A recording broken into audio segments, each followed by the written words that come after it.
चलिए और देहरादून से एक और बड़ी खबर की ओर करेंगे। दरअसल जल्द ही हवाई सेवाओं का विस्तार होगा। हवाई सेवाओं का विस्तारीकरण किया जाएगा। सीमांत क्षेत्रों को हवाई सेवाओं से इन्हें कनेक्ट किया जाएगा। तो गढ़वाल और कुमाऊं मंडल के सीमांत क्षेत्रों की हवाई सेवाओं का विस्तारीकरण होगा। प्रदेश के कई नए क्षेत्रों को हवाई सेवाओं से जोड़ने के भी प्रयास किए जा रहे हैं। तो जल्द ही हवाई सेवाओं का विस्तार होगा। कहा जा रहा है कि हवाई सेवाओं का विस्तारीकरण दरअसल किया जाएगा, जहां सीमांत क्षेत्र को हवाई सेवाओं से कनेक्ट किया जाएगा। गढ़वाल और कुमाऊं मंडल के सीमांत क्षेत्रों की हवाई सेवाओं का विस्तारीकरण होगा। ज्यादा जानकारी लेंगे, सहयोगी सोनू लगातार हमारे साथ बने हुए हैं।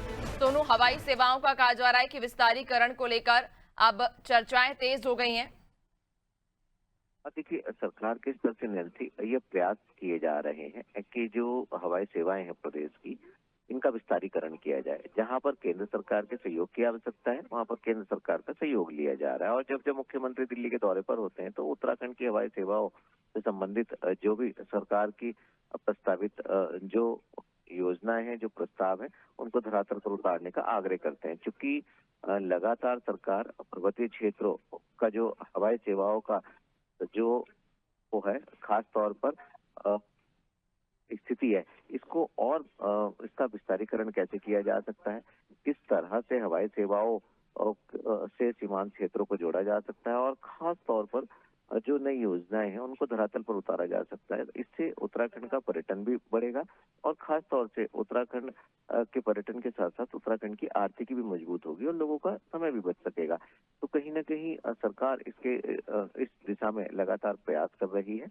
और जो सीमांत क्षेत्र है, जो कि सामरिक लिहाज से बहुत महत्वपूर्ण है नैन्सी, जैसे चीन से लगती हुई जो उत्तराखंड की सीमाएं हैं, नेपाल से लगती हुई जो उत्तराखंड की सीमाएं हैं, ये सामरिक लिहाज से बहुत महत्वपूर्ण है। तो सरकार ये फोकस कर रही है कि इन क्षेत्रों में हवाई सेवा का विस्तारीकरण किया जाए। राज्य और केंद्र सरकार की जो योजनाएं हैं, इन योजनाओं के तहत हवाई सेवाओं के विस्तारीकरण के साथ साथ सीमांत जनपदों को हवाई सेवाओं से जोड़ा जाए, और इसके साथ साथ जहां पर हेलीपोर्ट्स की जरूरत है वहां पर उसको बनाया जाए। और इसके साथ साथ सरकार ये भी कोशिश कर रही है कि जो राजधानी देहरादून का जौलीग्रांट क्षेत्र में जो एयरपोर्ट है, इस हवाई अड्डे का भी विस्तारीकरण किया जाए, तो अंतर्राष्ट्रीय स्तर की जो उड़ानें हैं वो यहाँ से शुरू की जाए। तो हम ये कह सकते हैं कि सरकार लगातार प्रयास कर रही है।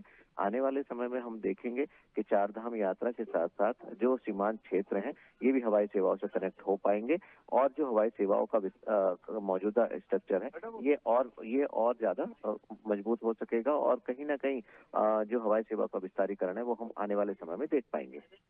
बिल्कुल, यानी कि हवाई सेवाओं के विस्तारीकरण को लेकर अब जो कयास हैं वो तेज हो गए हैं, क्योंकि इस दिशा में अब कहीं ना कहीं मंथन शुरू हो चुका है। बहुत शुक्रिया आपका, बने रहिएगा और भी आगे आपसे अपडेट्स लेंगे।